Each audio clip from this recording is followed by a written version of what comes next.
Visitar a Madeira é perder-se nos seus jardins luxuriantes, a entranhar-se pelas levadas e floresta Laurisilva.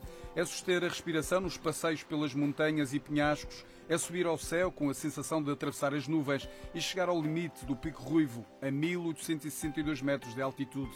É deslumbrar-se com a arte sacra dos variados locais religiosos, é ir do mar à serra num pulo, é gozar o sol e a chuva quase em simultâneo, é deliciar-se na espetada com o bolo do caco, é perder-se no tempo, saboreando um cálice de vinho madeira.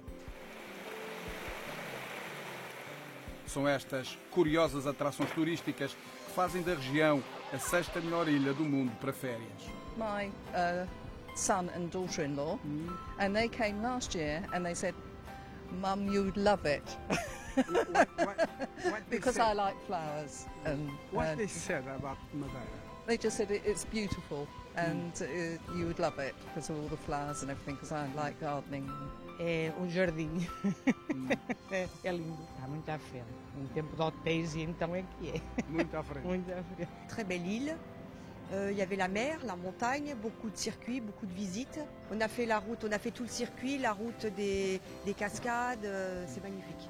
Les montagnes, C'est une belle île. très belle, magnifique. Je la recommande à tout le monde.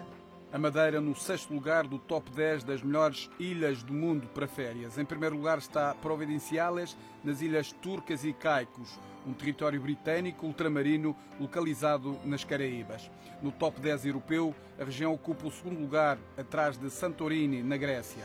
Uma cotação da TripAdvisor, o maior auditor mundial de viagens na internet, que tem 315 milhões de visualizações por mês. O impacto é enorme para a promoção turística da Madeira. Acima de tudo pelo reconhecimento, pelo testemunho de quem cá esteve. Isto não se trata de uma campanha a dizer que este é um bom destino. Trata-se de uma evidência que as pessoas deixam, que passaram por cá, gostaram e colocam a Madeira nesse top. E os resultados são visíveis. Os hotéis na Madeira recuperaram. Nos períodos altos, as ocupações atingem quase os 100%.